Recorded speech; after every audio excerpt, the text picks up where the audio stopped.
Welcome. Excellent. We are recording, and thank you all for chiming in today. As the sign says, thanks for coming today. And we are going to be talking about, if you have a body, you are an athlete. There are people that don't think of themselves as athletes, even though they're about to get ready to run a marathon. Trust me, you're an athlete. And you're about to be a marathoner, which is pretty darn exciting as well. Um, that's me. The book I wrote. Anyway, here we go. So, the topics for tonight's discussion really has to do with two major categories, sort of. Um, Carbohydrates. Make sure that I've said this a million times before, race during the race, figure out how, and start doing the math, figure out how you can take within 40 to 60 grams of carbohydrate per hour.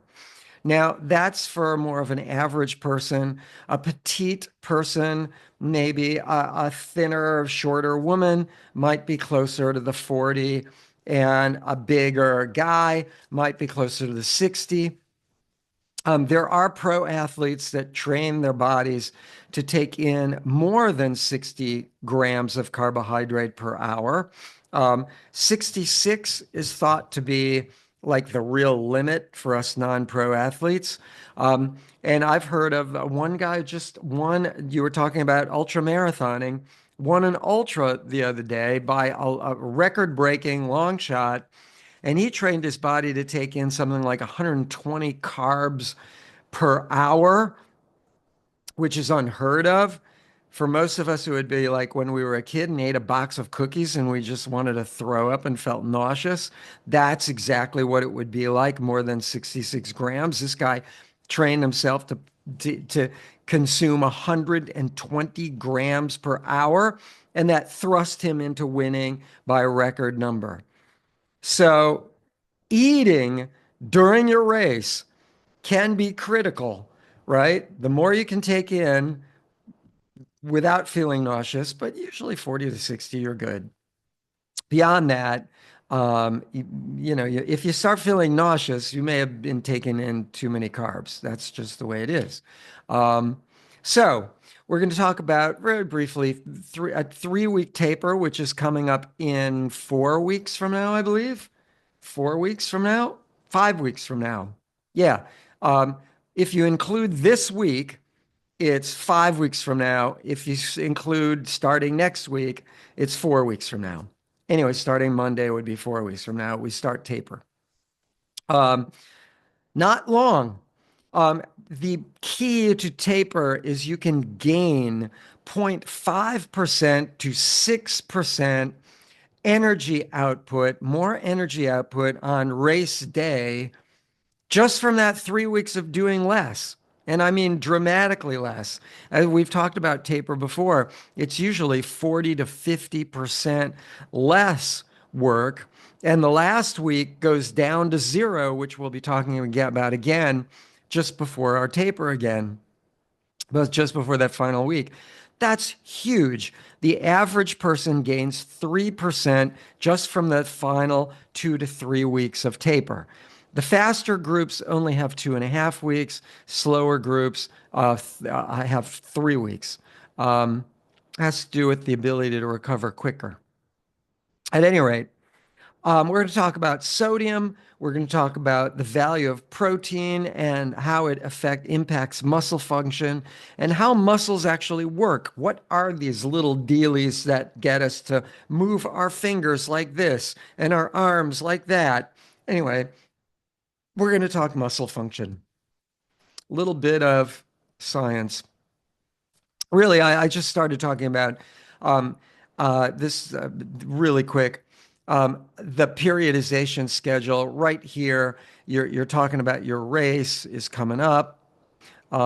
Right, that line right there where my arrow is. If you go straight up, you're starting to you peak with everything. You've already peaked with aerobic work. You've already peaked, excuse me, aerobic work over there. This dotted line is aerobic low heart rate. And you've already peaked with high intensity work. And now your ability level on race day is just continuing the skyrocket. It's just a graph well above your ability level, well above now your volume, which has completely dropped, down to zero. And then there's race day. Got it? And then you have transition time where you do either nothing or very little, and you transition into the next season for a couple of weeks. That's what tran means, transition. Um, so right now we are still in build for a few more weeks. It's also called race prep. We are prepping for our race, building the final few weeks of our training season. Like I said, as of Monday, 4 more weeks of race prep or what we call build weeks with 1 week taper. We only have, after this week, we only have 3 more build weeks after this weekend, starting Monday. Next week is a build week. That's it, gang. So, but we have 7 weeks. There's more than enough time for everybody to get back in the game and really make this time valuable, especially because we're going more volume than ever before. So that's just a visual on the whole season and how it works at the end of the season. So protein. Protein improves muscle function. How the heck does it do that? I'll show you in a minute. It makes you, when you eat protein, protein actually makes you feel fuller. So if all you're eating is carbs and a little fat, you may still feel hungry if you're not eating enough protein. You need all three to really make you full: protein, carbs, and fat. So hopefully healthy fat, not like what would be an unhealthy fat. French fries have a lot of unhealthy fat. Fried food, good, bad, unhealthy food. Um, Good food would be nuts. The healthy fats would be avocado, and a lot of other healthy things that go into that are fats. But protein you need all three major macronutrients to make you feel full, including protein. I am a vegan. There are a lot of things that you can eat to fill you up with protein, believe me. Um, Lentils and green peas, tofu in some form. There are several forms of tofu. I'm eating veggie burgers tonight, which are peas and tofu and whatever. Anyway, um, so it also gives you a feeling of more energy if you're not getting in any one of those macronutrients, including protein. So it does, like I said, improves muscle function. How does it do that? It rebuilds muscles. Now, here's the question, and we're going to discuss rebuilding muscles. What are muscles made of in a second? But the question is there are some sport drinks that have protein in them. And we don't have any real scientific data that says protein will rebuild muscle tissue while you're running. So, in other words, if you're running along thinking, oh my God, I need all three macronutrients, including protein, the answer is probably no. But you know something? If you have one of those drinks that have a little protein in it, it might make you feel less hungry, which would be of value during a marathon. Will it rebuild muscle tissue? We don't have any science to that. Will it make you feel less hungry if you're suddenly starting to feel hungry? Yeah, probably. If you put a little protein powder in with your whatever you're carrying, if you're carrying, I always carry little 7 ounce fuel belt bottles. And I do, I put in a little powder that does contain like a little bit of protein, not much, but a little bit. And it does make me feel a little fuller. Um, Protein happens to be a really, really bad resource for fuel. Fuel really comes from fat, more at lower heart rate, right? And carbohydrate, more carbohydrate at higher intensity, higher heart rate. And once again, as your heart rate is going higher and higher and higher and higher, your fat content, your fat consumption is going down, down, down, down, down, while your carbohydrate consumption is going up, up, up, up, up. And if your heart rate gets to a certain high level, you will stop consuming fat, and you'll only be consuming carbs, which is not a place where you want to be, which is why you want to take those hills early in the first 6 miles of the LA Marathon at low intensity. Feel it out, low heart rate. Watch your heart rate monitor if you have one. Watch your power meter if you have one on your wristwatch. Not all wristwatches have heart rate or power output. You don't need it. Just if you feel like you're at higher intensity going up those big hills in the first 6 miles of the LA Marathon, a temple and then beyond is a mile and a third, just by itself. It's bigger than Amalfi in Santa Monica. It's bigger than Godzilla in Griffith Park.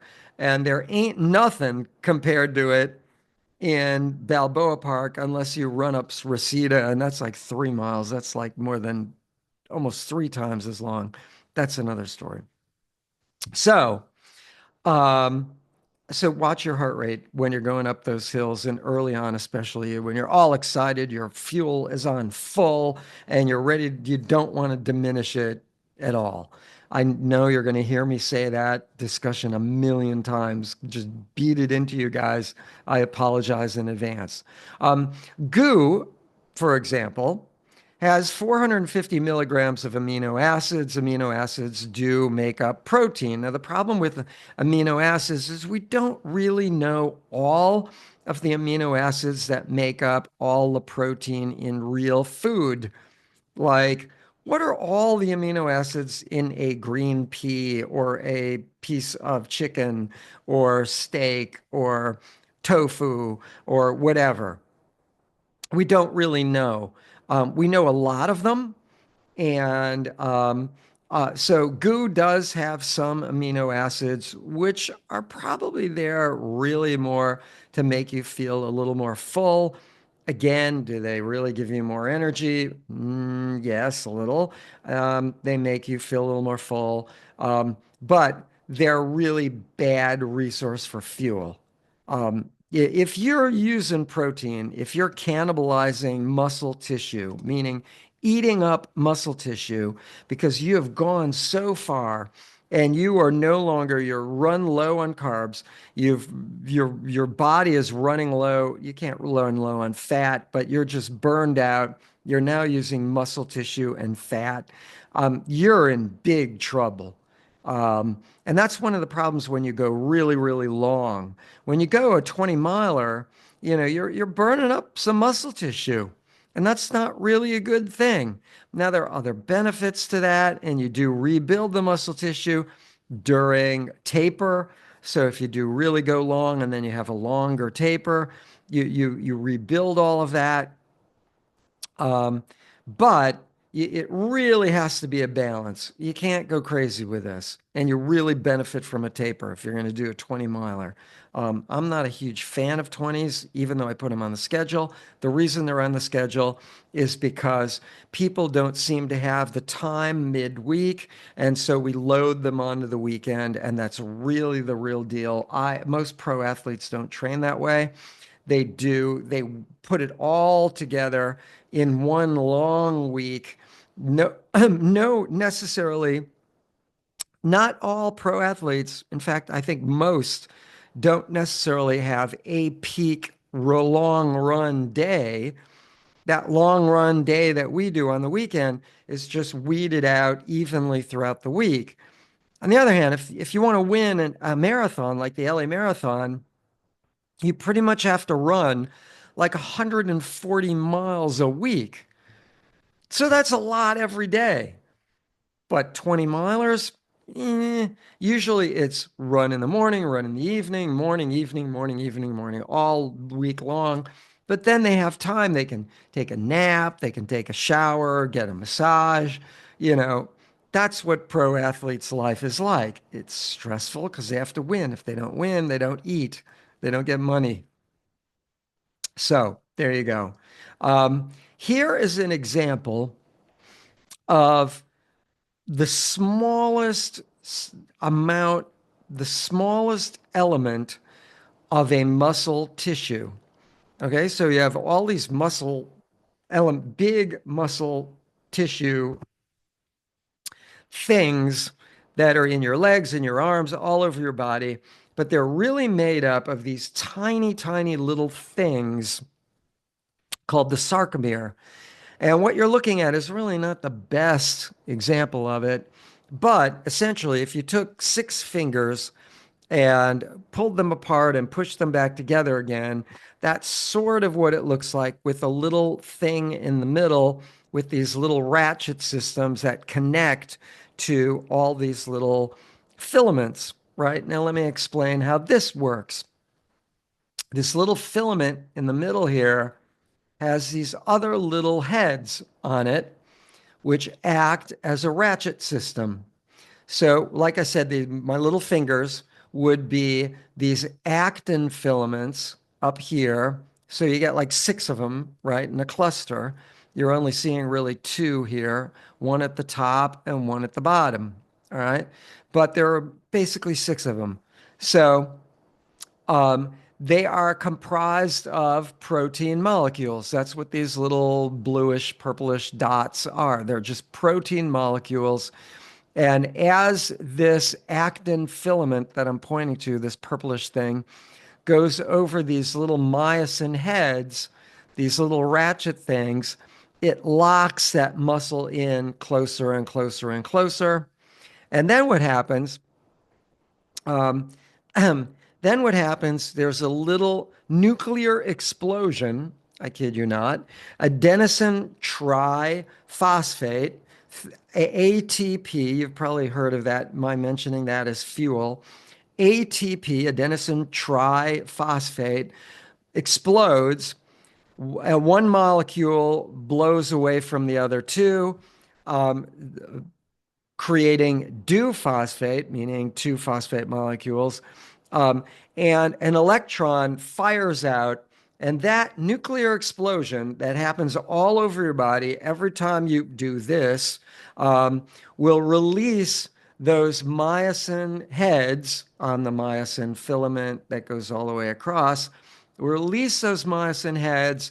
They drop down because this explosion shoves them down, and this actin filament up here will retract and your muscle will release. Got it? This is the way it works. Your energy actually is used to release the muscle, not so much to contract the muscle. I know that sounds crazy. These little things in here, I don't think, oh yeah, there's the word. These little things in here, all this is protein. These little filaments in here are called titin, Titin. You can't really read it down here. That's the word. But anyway, those are little spring-like devices, and those little things, when that little ATP explosion, that kind of like a piston in your engine, the when the gasoline explodes, that piston is pushed back, just like your muscle. Got it? I don't know who invented the gas engine. It's the same principle. Although back then, the gas engine, science didn't have a clue what the hell the muscle was really made up of doing. But at any rate, very similar function.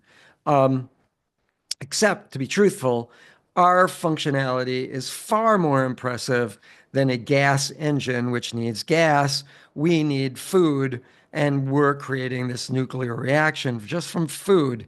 If we humans could figure that one out, man, would we have like free gasoline.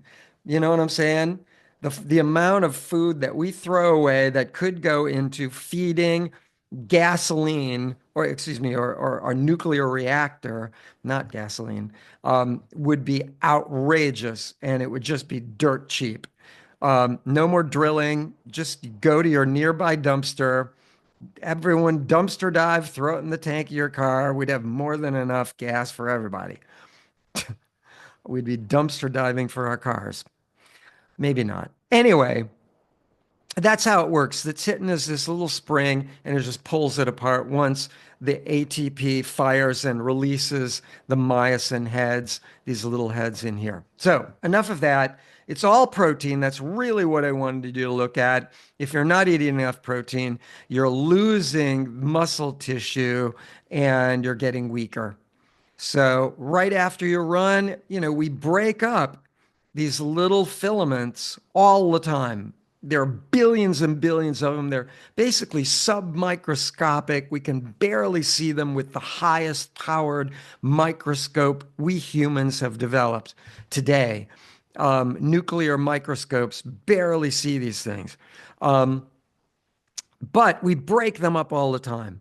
And in part, they can get knotted up and those knots are weeded out and stretched out when you do foam rolling.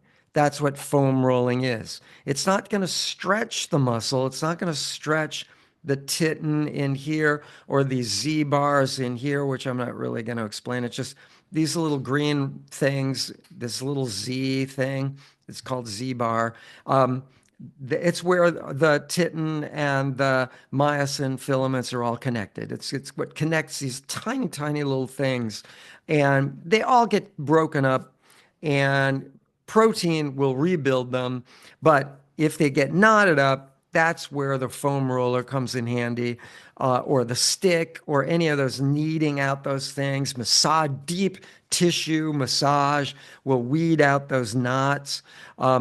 But we do need to stretch, which is very different from breaking up or stretching out, flattening, I should say, these filaments. You're now stretching it out. This spring, like here, that loses elasticity over time. Stretching enables greater elasticity. So that's important too, but different from foam rolling in many cases. Okay, now that we've taken a look at the muscle and protein, let's talk about the last real topic is sodium. Sodium intake during your race and or training, because we're kind of going long now.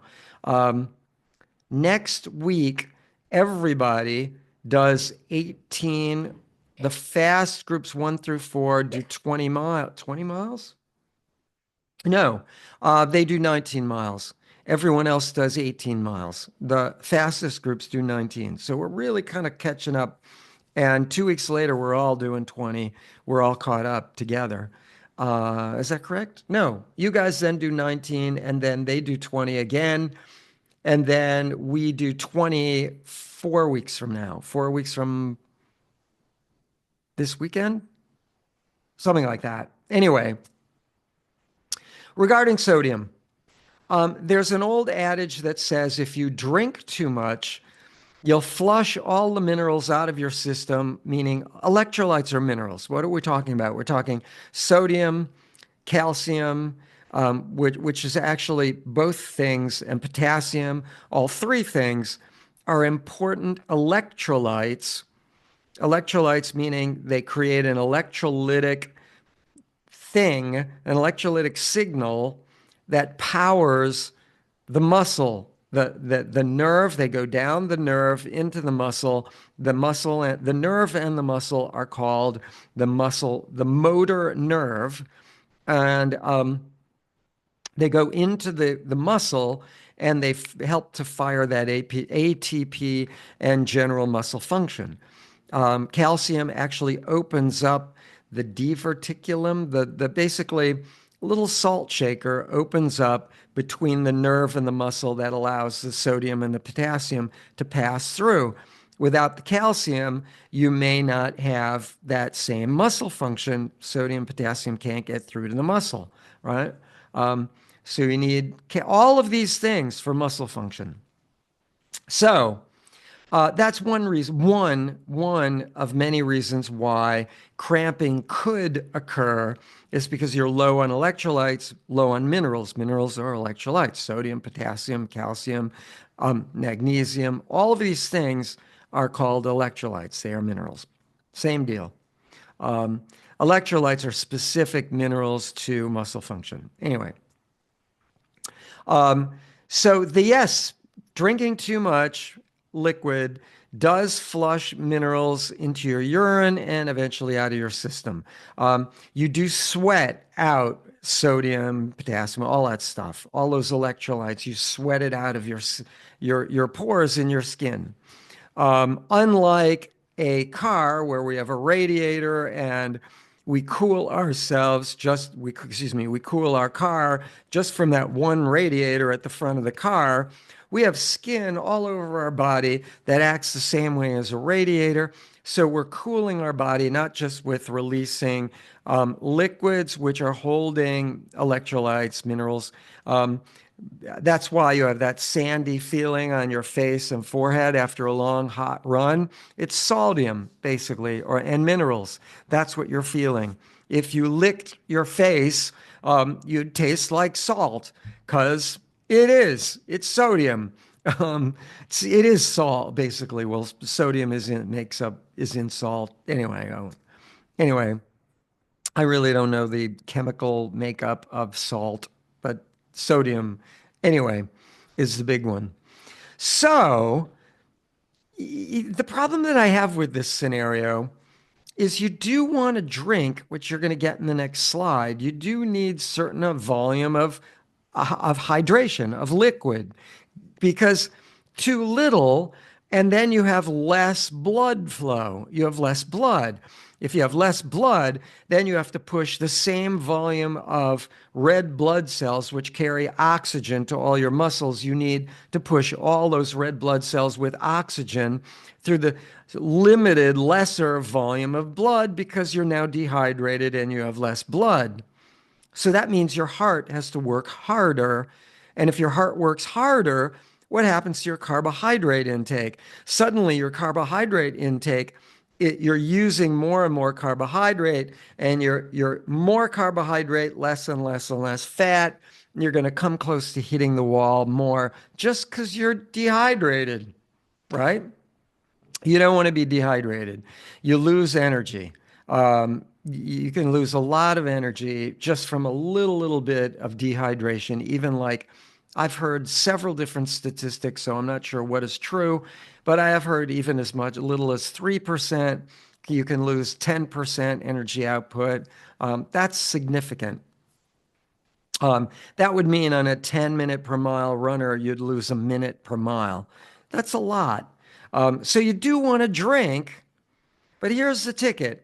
What do you do when it's a hot day and you're sweating like crazy and you're losing minerals and you're flushing minerals out into your urine? What do you do for electrolytes? Because you don't want to start cramping all over the place. And yes, that's only one reason why might cramp. There are others, including fatigue, which is why toward the end of a run, people start cramping, fatigued muscle, or weak muscle, same thing. Or a tight muscle. A tight muscle can lead in many cases to fatigue and cramping. I see a lot of people who have tight muscles, and that tight muscle, like a tight calf, can lead to cramping because it's now fatiguing the muscle more and more and more and more. These are all theories that I've read. We don't 100% know all the reasons for cramping, but these are some pretty good reasons, theories that I've read that make sense. So, the American College of Sports Medicine recommends that endurance athletes, all of you, sorry, I'm pointing my finger at everybody, um, needs to consume, now this is when it's again one of these massive calculations, needs to consume 300 to 600 milligrams of sodium per hour. That's a huge range. So, what does that boil down to? Well, if you're a 250 pound, linebacker, football player, um, on a warmer day, you need more like 600 milligrams of sodium. Pardon me. If you're a more petite person, you might need more like 300 milligrams of sodium per hour. per hour. Cooler day, you're going to need less sodium. Warmer day, you're going to need more sodium. If it's going up into the upper 70s or even 80s, especially, I would highly recommend mineral pills. Down here, it says salt stick pills are electrolyte pills that I have used before. They have 250 milligrams of sodium. Hammer Nutrition Endurolites is the name of the same kind of pills as Salt Stick. Salt Stick is the name of the company on the pill. Endurolites is the name of the pill that Hammer Nutrition makes. I like both of these products. Now, 215 milligrams of sodium is not 300, let alone 600. So obviously, you would need to take either two of those pills per hour to make that 300, 600 milligrams of sodium per hour, or you add in things like gels and goo. If you go up one line here, goo does have 60 milligrams of carbohydrate. So if you're taking goo, and again, you want 40 to 60 milligrams of carbohydrate per hour, goo has 23 milligrams of carbohydrate per hour. So taking in one gel per hour ain't gonna cut the mustard on carbohydrate intake. Two of them per hour will give you 46 grams of carbohydrate. So now you're in the carbohydrate zone, and you add 60 milligrams times two of sodium. That's 120 milligrams more. That takes you up to 335 milligrams of sodium per hour. And now you're in the sodium category. I mean, you're in that range of what's needed minimally. Or you can also do electrolyte, which will be out on the course again for the marathon. I believe I'd have to look it up. I'm not sure. I believe every mile will have electrolyte, and electrolyte, figure out, it depends on how full the cup is. They use those white 8-ounce cups that we have like almost every week. Um, those white 8-ounce cups, same cups. I take them from the same pile as the LA Marathon cups. That's where I get them. Same cups. Uh, same pallets of boxes of cups. Um, anyway, they usually fill them about half full. So you're looking at an 8-ounce cup, usually about 4 ounces. 4 ounces of electrolyte. You're usually talking about, only about four milligrams of carbohydrate, carbohydrate in each cup. But if you're doing, like, depending on how fast you are, 4 cups per hour, for example, you've got 16 milligrams of carbohydrate more per hour than what you had before. So it all needs to add together, right? So maybe you only need to take gels, not every 30 minutes, but maybe one gel every 40 minutes, and maybe electrolyte every other or third stop, every water station, every third or every other water stop. But take water every stop, most, unless you're doing, I mean, if you're really, really fast, these are things we'll talk about in the future again. And water is the next slide. If you're really, really fast, things skew in a little different way because obviously you're going to cross more water tables per hour than, a 3-hour person is going to cross way more water tables. What is that, like 12 water tables per hour? Where a 6-hour person will cross like 6 water tables per hour or 3 water tables, something like that. My math is horrible.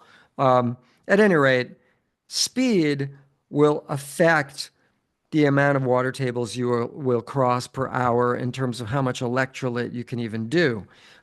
Faster athletes, the sub, the 330, 345 can probably go every other water table and be fine, water or electrolyte. and be fine. But that's not going to cut it for like a 6 hour marathoner. They need maybe even need to carry their own water if for more. So moving on. Whoops. Oh, um, somewhere I think I missed the hydration thing. Um, well, I don't have hydration in this one. Well, stay tuned. We will talk about hydration. Actually, I'll tell you. Um, Hydration, you need, and this is another one of those broad range things. Um, you need in about, call it every 10 to 20 minutes, you need 4 to 8 ounces of water per 10 to 20 minutes, right? 4 ounces. So one of those, half of one of those 8 ounce cups, half of one of those 8 ounce cups, every 10 to 20 minutes. Um, that's what you need to take in. If you're a heavy sweater, meaning you sweat more, you may need a little more than that. If it's a hot day, you may need a little more of that because you're sweating it out. So that's why there's this huge range. If you're bigger, if you're smaller, if it's warmer, if it's cooler, um, that's why it's such a huge range. Four ounces of water every 10 to 20 minutes. Um, if you're not getting that at all, 4 ounces every 20 minutes, you're kind of depleting your hydration levels. Um, there you go. If you feel nauseous, and because you're taking in too many carbs, or because you're not taking in enough sodium, or you're flushing too much sodium out of your system, that's because in this case, forget the carbohydrate thing. That's just too many carbs.